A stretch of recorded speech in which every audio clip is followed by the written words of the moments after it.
26 juun waa maalintii ugu horeysay ee calan Soomaaliyeed oo xor ah laga taago ciid Soomaaliyeed 1960kii konton sanadood ba haatan ka soo wareegay marka 26kii juun waana markii Somaliland Protectorate ay xornimadeeda ka qaadatay gumaysigii Ingiriiska dadkii goobjooga u ahaa arintaasi waxa kamid ah Axmed Maxamed Aadan Qaybe oo ah siyaasi diblomaasi weyn oo Soomaaliyeed oo caan ah magaalada Hargeysa ayaan kula kulmay Axmed maxaad ka xusataa bal konton sano ka bacdi maalintaasi 26kii juun say ku timi 60kii والله أحمد بالبركة وغوريسا مدة تتهرر الصومال أي دوريا حرية نقاطان وأحزاب بيوكلا بحين مركا وحا حلفاء نقضي لبدي حزب SNL USB مركا بشي فبوري لحدنكي أي دور شهال كان لغا قبطي لبدا حزبها كوكوليستي بارلمانكي مركا بارلمانكو wuxuu magacaabay maxamed xaaji ibraahim cigaal oo prime minister magacaabay iyo saddex wasiir cali garaad jaamac axmed xaaji ducaal axmed keese iyo xaaji ibraahim nuur afartaa wasiir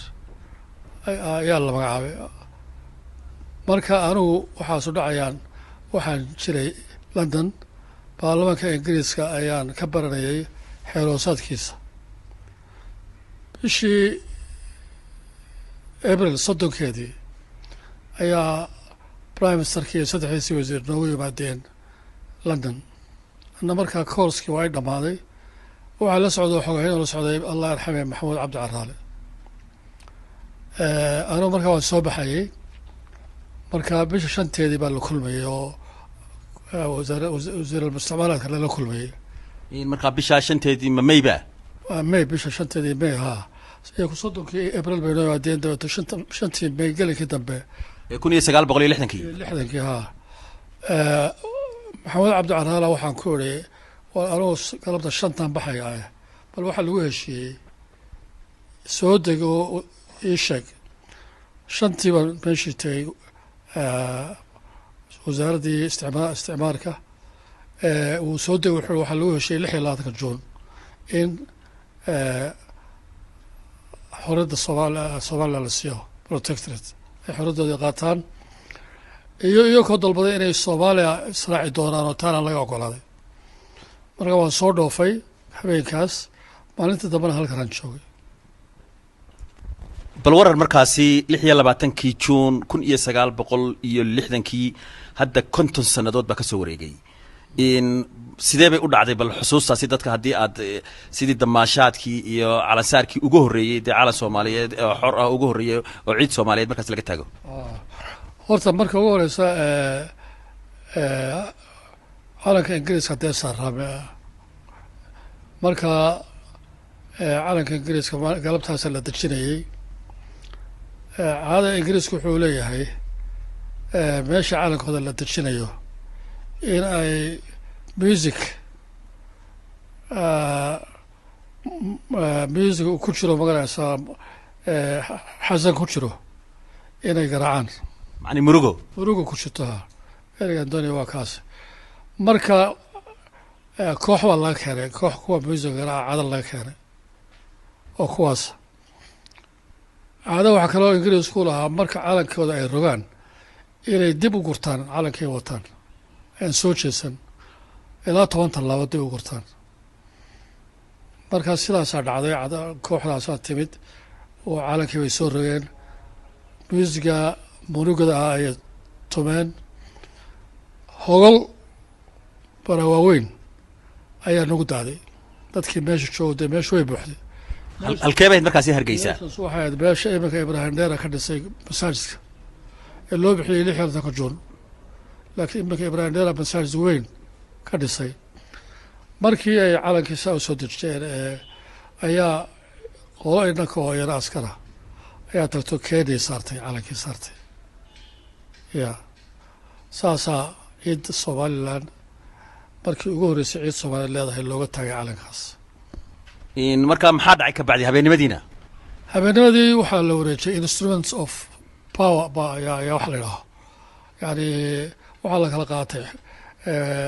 dokumentigii loola kala wareegaya xukunka magaraysa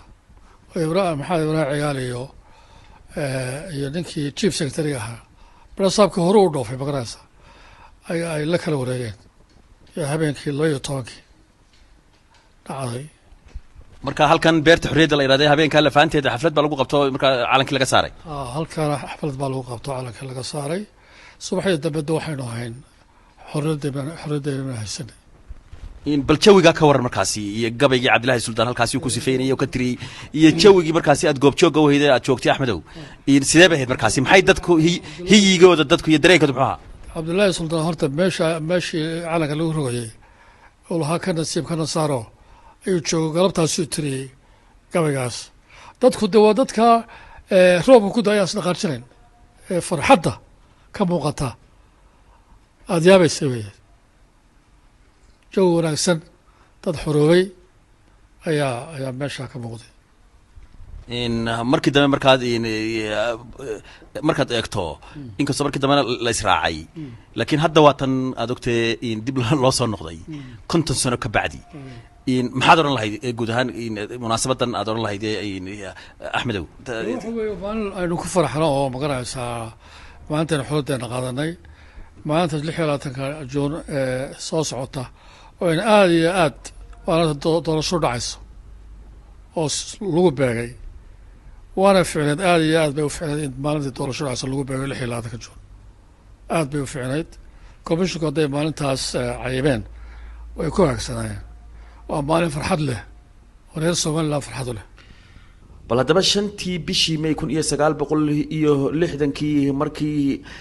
dowladdii ingiriiska gaar ahaan wasiirkii mustacmaraadka iyo maxamed xaaji ibraahim cigaal oo markaasi hogaaminayay wafdigii dhinaca somaliland protectorate ay soo kala saxeexdeen in 26 juun ay somaliland xornimadeedii ay ka qaadato dowladdii ingiriiska. hadal uu ka jeediyey markaasi oo BBC da uu warramay maalintaasi 5tii bishii May 1960 maxamed xaaji ibraahim cigaal oo ku aadan xornimada la qaadanayo 26 juun oo haatan 50 sano ay ka soo wareegtay. bal aan idin maqashiino. waxay tahay in la wada maqlay maanta maxay ahayd secretary secretary jawaabtiisii waxay noqotay arrinkii sidii aynu doonaynay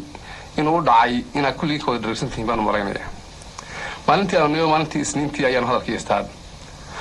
markaa waxaan maay dowladda ingiriiska awalba usii go-nayd waxa ay doonayaan inay yidhaahaan hase ahaatee inbaa meesha ku jirtay waxaa la hubinayay waxaan la doonayo dowladnimada la doonayo mid dadkii wada doonayo dad u qalmaana gacantooda ay gelayso inay tahay iyo in kalea la hubsanayay. dabeeto 2 casho horeaan isaragnayba baadniinuun arrinku la baarayay dadka meesha jooga iyo dadku sida wax u doonayaan iyo saa loo eegayay arrinku inuu inaga wada dhab yahay iyo inuu maxay jibbo arrinku inaga yahay in la baarayay bixi. dabeetana markii taasi caddaatay maalintii arbacadii gelinkii dambe shalayto ayuu noo yimi colonial secretary magaalo. dabeetana khudbadda nimka la sheegay ayuu akhriyay. hadalkii waxaa weeye guntiisii bisha 1 Juulaay 1 inaynu dowlad ahaano si aynu walaaladeen Soomaaliya isu raaci karro ayuu guntiis noqday. waxa aad degeysanayseen erayadii maxamed xaaji ibraahim cigaal khudbadiisii uu ku bilaabay waxa uu dabadeedna halkaasi u dhaafay erayo ku saabsan mucaawanada dowladda ingiriisku ay siin doonto Soomaaliya xaggeeda waqooyi markay gobonnimadeeda qaadato iyo amuuro kale oo ku tacalluqa dalkaasi siyaasadihiisa. dabadeedna waxa uu ku dhameeyay hadaladiisii erayo qalbi qaada oo xigmad leh oo uu Soomaaliya farta ugu fiiqay in ay u baahan yihiin shaqo kulul. markaa maanta wada dheer oo aynu soo maray ayaynu maanta maxaa hayday joognaa madaxeedii. hase ahaatee midkii ka dheer kana adag ayaa imika aynu gelaynaa. dowladnimo loo qayliyaa dowladnimadiiaan doonaynaa la yidhaahaa waa suura gashaa maanta dee naba soo qaylinay hellay dowladnimadiina. hase ahaatee ka adagi wuxuu yahay arrinka kasii adag ee maanta aynu isaga madaxa la galnay dee hellay dowladnimadii. laakiin mas-uuliyad badan iyo dhib badan